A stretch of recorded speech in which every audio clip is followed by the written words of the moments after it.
10वीं पास के लिए बगैर इम्तिहान के रेलवे में नौकरी हासिल करने का सुनहरी मौका। इंडियन रेलवे में 10वीं पास के लिए 3000 से ज्यादा आसामियां खाली है। खास बात यह है कि इन भर्तियों के लिए कोई तहरीरी इम्तिहान नहीं होगा और बराह रास्त भर्तियां होंगी। अगर आपने अभी तक इसमें अप्लाई नहीं किया है तो 14 जनवरी तक इसमें जरूर अप्लाई करें। इसी के अलावा बराह करम इससे मुताल्लिक मुकम्मल मालूमात को चेक कर लें। इन भर्तियों के लिए मुकम्मल मालूमात उसकी ऑफिशियल वेबसाइट पर फराहम की गई है। लोकसभा इंतखाबात के लिए सीटों की तकसीम के फॉर्मूले पर कांग्रेस और आम आदमी पार्टी दोनों मिलकर एक मीटिंग करने वाले हैं। कांग्रेस पार्टी और आम आदमी पार्टी दोनों साथ मिलकर इस पीर को पंजाब के अमृतसर में मीटिंग करेंगे ताकि आइंदा लोकसभा इंतखाबात के लिए सीटों की तकसीम के फॉर्मूले पर तबादला ख्याल किया जा सके। पेट्रोल और डीजल की ताज़ा तरीन कीमतें हुई जारी।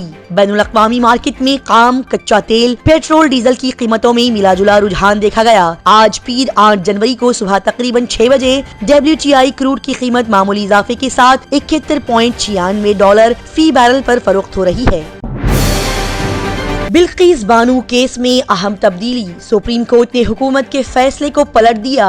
मुजरिमों को फिर से जाना पड़ सकता है जेल। बिल्किस बानो की असमत रेजी और उनके खानदान के 7 अफराद के कत्ल के मामले में कसूरवारों की सजाए माफी करते हुए उन्हें जेल से रिहा करने के फैसले को चैलेंज करने वाली दरख्वास्त पर अदालत ने फैसला सुना दिया। सुप्रीम कोर्ट ने उनकी सजाए माफी को कलअदम करार दे दिया। अदालत के ताज़ा फैसले के बाद इन मुल्जिमीन को जेल वापस जाना पड़ सकता है। वाज़ेह रहे कि सुप्रीम कोर्ट के इस फैसले से बिल्किस बानो को राहत मिल गई। वहीं गुजरात हुकूमत के रिहाई के फैसले पर सियासत तेज हो गई है।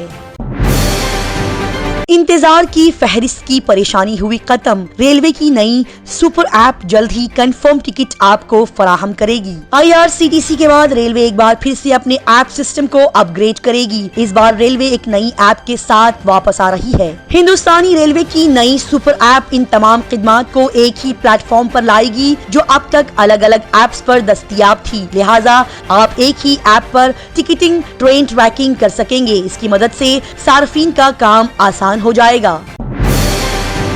अब अयोध्या में भी होगी हेलीकॉप्टर की सहूलत। हवा में राम जन्मभूमि का दौरा। राम मंदिर की तामीर के लिए राम भक्तों का इंतजार अभी खत्म होने वाला है। राम मंदिर का इफ्तिताह 22 जनवरी को होने जा रहा है। राम मंदिर के तकद्दुस की तैयारियां जोरों शोरों से जारी है। अयोध्या को दुल्हन की तरह से सजाया जा रहा है। वहाँ आने वाले लोगों के लिए हर सहूलत का ख्याल रखा जा रहा है। इसी सिलसिले में उत्तर प्रदेश हुकूमत अयोध्या के लिए हेलीकॉप्टर सर्विसेज शुरू करने जा रही है।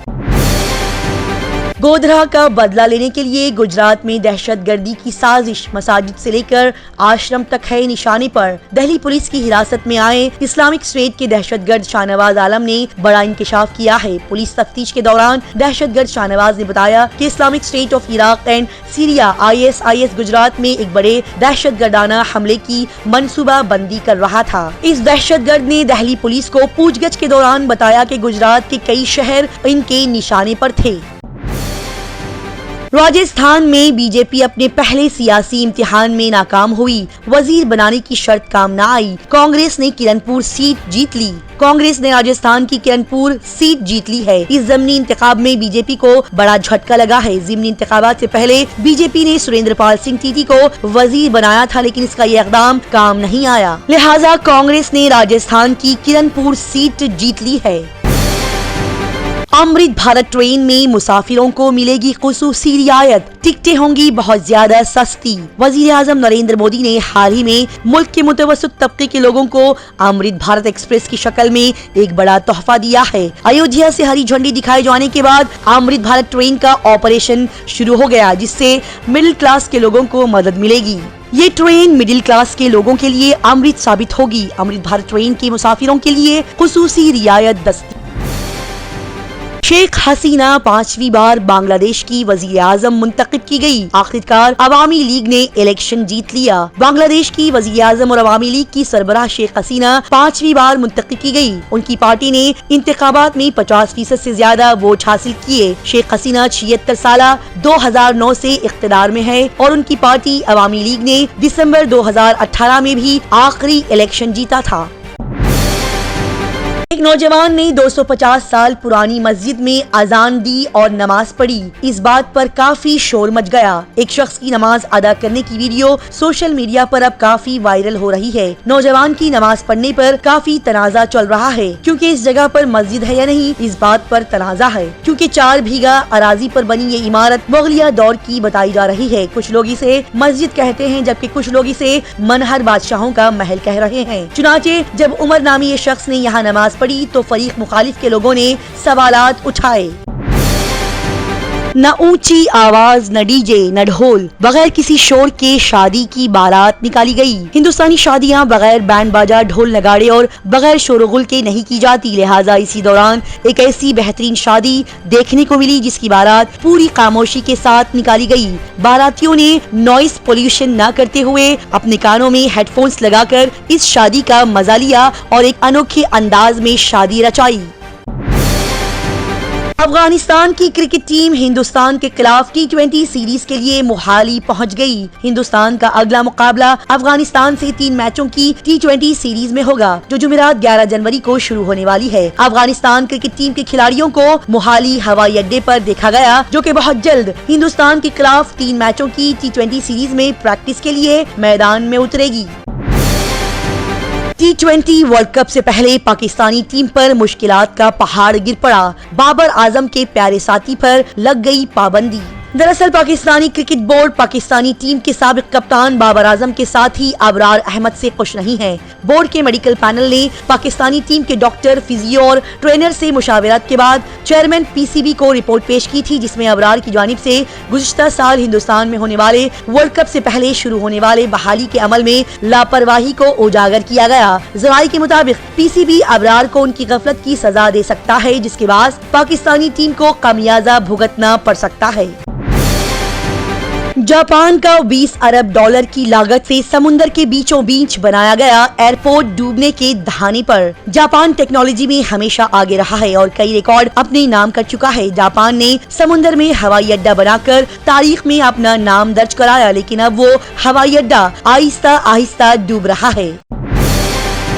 तेलंगाना के बजट में 6 जमानतों पर तवज्जो दी जाएगी। जी हां, 2023-24 के मौजूदा माली साल के लिए पिछले BRS हुकूमत ने गुज़िश्ता साल फरवरी में 2.9 लाख करोड़ रुपए का बड़ा बजट पेश किया था। तरजीहात में तब्दीली के साथ 2024-25 के लिए तेलंगाना के ताज़ा तरीन बजट में कांग्रेस हुकूमत की 6 जमानतों और दीगर नए तरक्याती प्रोजेक्ट्स पर तवज्जो मरकूज किए जाने का इम्कान है।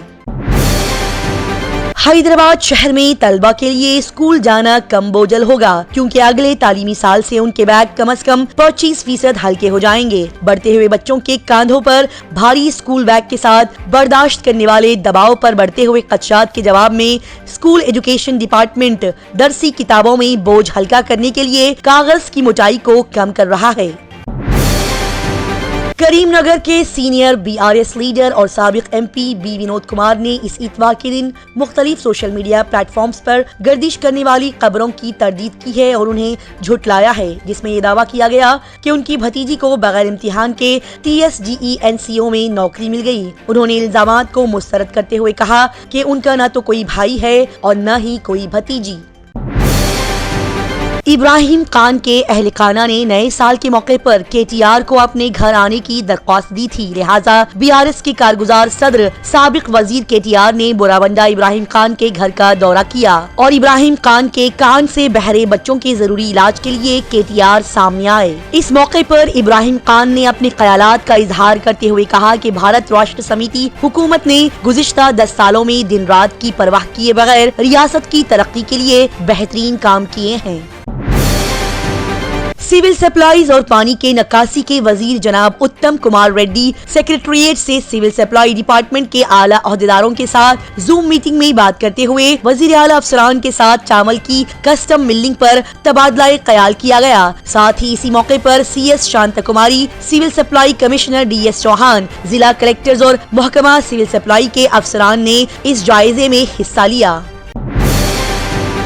बीआरएस पार्टी निजामाबाद लोकसभा हलके की तैयारी का इजलास तेलंगाना भवन में हो रहा है। इस मीटिंग में बीआरएस के वर्किंग सदर KTR, BRS general secretary Keshav Rao, साबिक वजीर मेमुला प्रशांत रेड्डी, साबिक स्पीकर पोचाराम श्रीनिवास रेड्डी, मधुसूदन चारी, एमपी के आर सुरेश रेड्डी, साबिक एमपी एमएलसी कल्वाकुंटा कविता, एमएलए एमएलसी, साबिक एमएलए जेडपी चेयरमैन, मुख्तलिफ कॉरपोरेशंस के साबिक चेयरमैन, हल्का जात, गाला इंचार्जेस, ज़राई पार्टी सुदूर, पार्टी के अवामी नुमाइंदे, मरकजी कायदीन ने यहाँ शिरकत फरमाई। सब्सक्राइब बटन दिख रहा है, उसे क्लिक करें और हमारे चैनल को सब्सक्राइब कीजिए और साथ ही साथ बेल आइकन को भी क्लिक कीजिए, जिससे आपको ताज़ा अपडेट